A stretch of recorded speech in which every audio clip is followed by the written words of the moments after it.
आज की दुनिया में एक अजीब सी कश्मकश है। हम सब करियर में आगे बढ़ना चाहते हैं, सोशल लाइफ भी है, लेकिन साथ ही हमारे दिल में कोना हमेशा परिवार के लिए धड़कता है। और ये कश्मकश तब और बढ़ जाती है जब घर पर कोई बुजुर्ग हो या कोई अपना बीमारी से रिकवर कर रहा हो।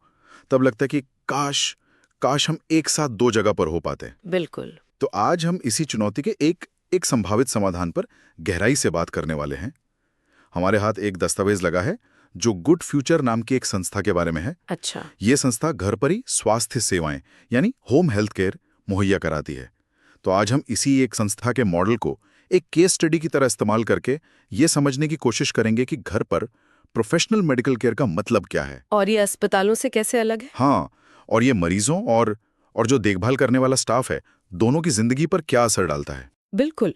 और ये समझना इसलिए भी जरूरी है क्योंकि ये सिर्फ एक कंपनी की कहानी नहीं, ये हेल्थ केयर के बदलते चेहरे की कहानी है।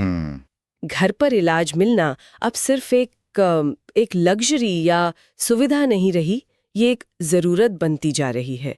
घर का अपनापन, वो जाना पहचाना माहौल मरीज के मानसिक स्वास्थ्य पर जो असर डालता है, वो किसी अस्पताल के कमरे में मिलना नामुमकिन है। सही बात है। और इस दस्तावेज की सबसे खास बात यह है कि यह सिर्फ मरीज के नजरिए से नहीं, बल्कि जो केयर देने वाला स्टाफ है, उनके नजरिए से भी पूरी तस्वीर दिखाता है। और इसी में एक बात ने मेरा ध्यान खींचा, जिस पर हम आगे जरूर बात करेंगे। इसमें लिखा है कि इनकी फिजियोथेरेपी में सिर्फ एक्सरसाइज नहीं, बल्कि मनोवैज्ञानिक पहलू भी शामिल होते हैं। अच्छा। अब इसका असल में मतलब क्या है? क्या फिजियोथेरेपिस्ट एक तरह का मेंटल कोच भी होता है? ये जानना वाकई दिलचस्प होगा। चलिए इस पूरे मॉडल को परत दर परत खोलते हैं। जी। गुड फ्यूचर है क्या? हाँ। हमारे सोर्स के मुताबिक ये दिल्ली एनसीआर में काम करने वाला एक संगठन है और इसकी पहचान सिर्फ एक मेडिकल सर्विस प्रोवाइडर के तौर पर नहीं है। तो फिर क्या है? बल्कि एक ऐसी संस्था के तौर पर है जो प्रोफेशनल मेडिकल केयर और हमदर्दी मतलब कंपैशन को एक साथ लेकर चलती हैं। इनका मिशन साफ है, क्वालिटी हेल्थ केयर को अस्पताल की चार दीवारी से निकालकर लोगों के घरों तक पहुंचाना। और यहाँ ये सवाल उठता है कि आखिर इस तरह के मॉडल की जरूरत अचानक इतनी क्यों बढ़ गई है? हाँ, ये जरूरी सवाल है। दस्तावेज में एक लाइन है, तेज रफ्तार जिंदगी। ये सिर्फ दो शब्द नहीं है, ये आज की हकीकत है। न्यूक्लियर परिवार बढ़ रहे हैं, पति पत्नी दोनों काम कर रहे हैं, और बच्चों के पास अक्सर बुजुर्ग माँ बाप की देखभाल के लिए उतना समय या सही जानकारी नहीं होती। ऐसे में ये मॉडल एक बहुत बड़े गैप को भर रहा है। सही बात है।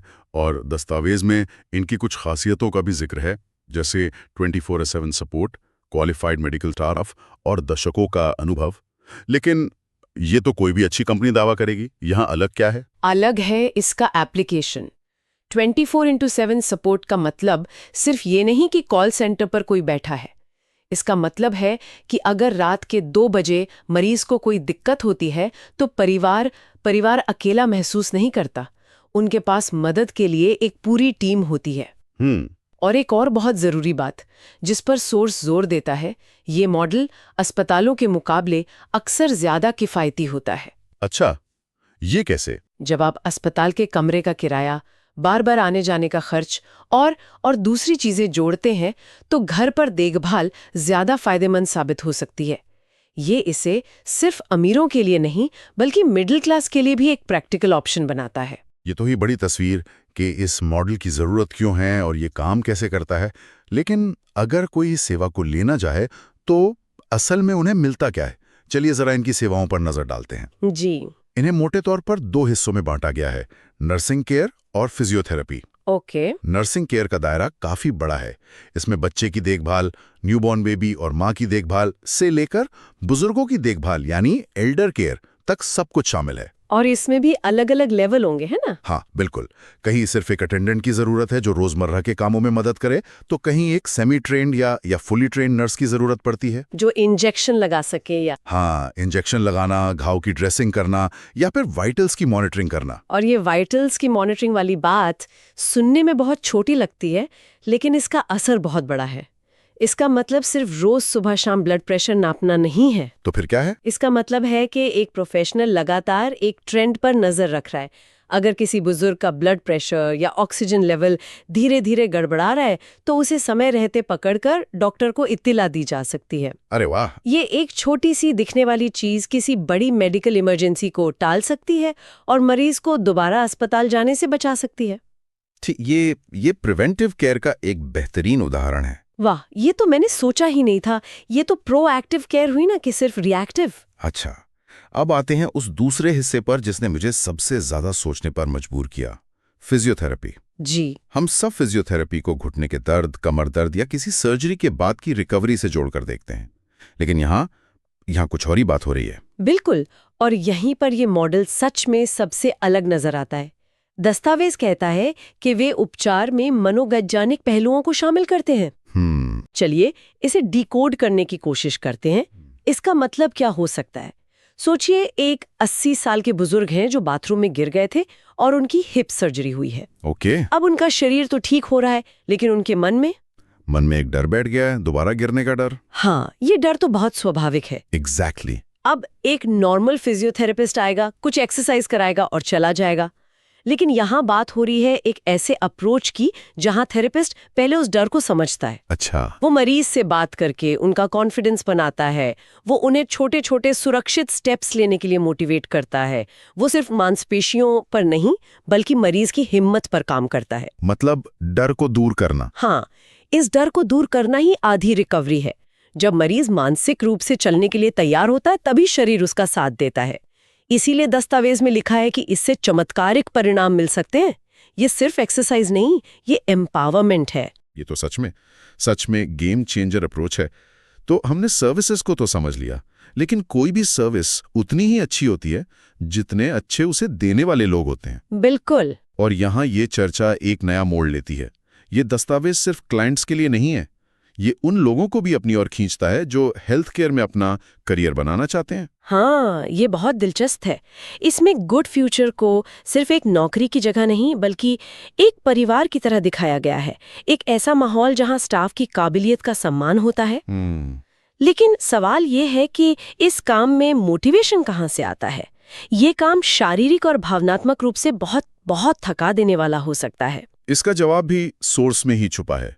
वो कहते हैं कि स्टाफ को सबसे बड़ी प्रेरणा मरीजों की मुस्कान से मिलती है। अच्छा? जब वो देखते हैं कि उनकी मेहनत से कोई मरीज जो बिस्तर से उठ नहीं पा रहा था आज अपने पैरों पे खड़ा है, तो उन्हें जो संतुष्टि मिलती है वो किसी भी सैलरी से बढ़कर होती है। सही बात है। उनका काम सिर्फ शारीरिक इलाज तक सीमित नहीं रहता, वो मरीजों को इमोशनली भी सपोर्ट करते हैं, उन्हें मजबूत बनाते हैं।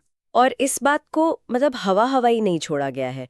इसे साबित करने के लिए दस्तावेज में कुछ क्लाइंट्स के असली अनुभव और फीडबैक दिए गए हैं। हाँ, मैंने भी पढ़ा। जैसे एक परिवार बताता है कि मैनेजमेंट में रवि और भावना की मेहमान नवाजी और केयर ने उनकी घुटने की सर्जरी के बाद के तनाव को पूरी तरह खत्म कर दिया। ये दिखाता है कि केयर सिर्फ नर्स या अटेंडेंट के लेवल पर नहीं बल्कि मैनेजमेंट लेवल से शुरू होती है। बिल्कुल। एक और उदाहरण है रोशनी नाम की केयरगिवर का, जिनकी हमदर्दी और अपनेपन की बहुत तारीफ की गई है। या फिर राकेश सिंह जैसे केयर मैनेजर जो किसी भी समस्या का फौरन समाधान करते हैं।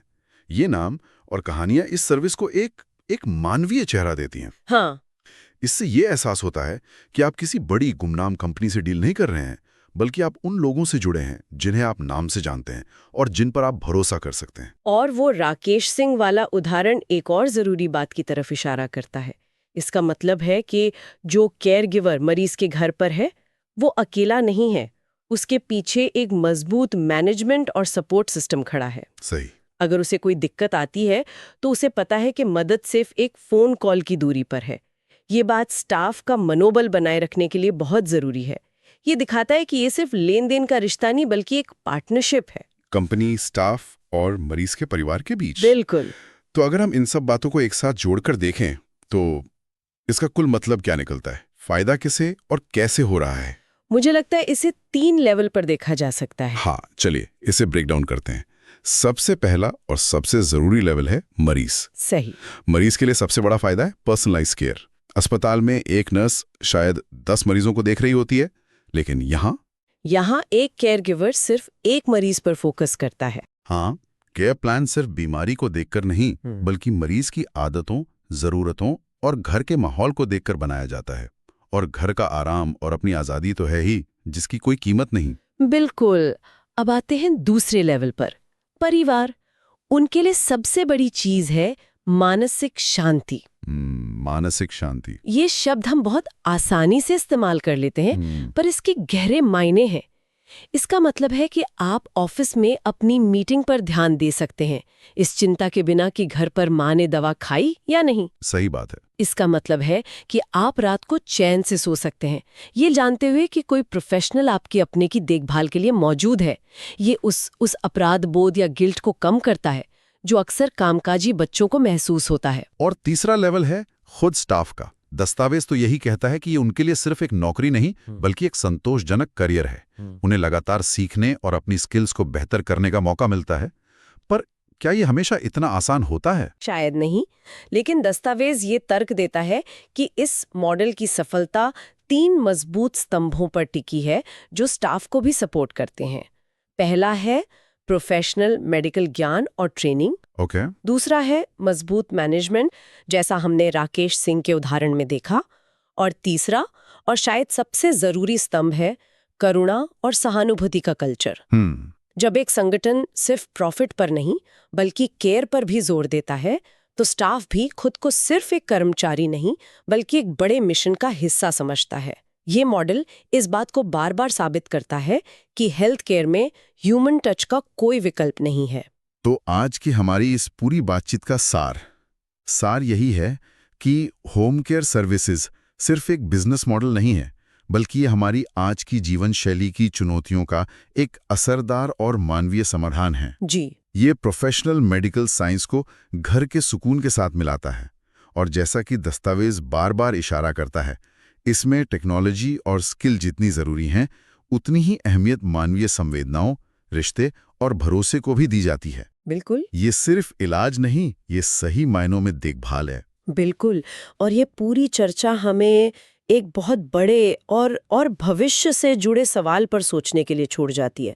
ये दस्तावेज तो एक संगठन की सफलता की कहानी कहता है, लेकिन अगर ये मॉडल भविष्य में और आम हो जाए और हमारे घर ही हमारे प्राइमरी हेल्थ सेंटर बन जाए, तो इसका हमारी जिंदगी पर क्या असर पड़ेगा? एक बड़ा सवाल है। सोचिए, अगर अस्पताल खुद चलकर हमारे घरों तक आने लगे, तो क्या हमारे घरों का डिजाइन बदल जाएगा?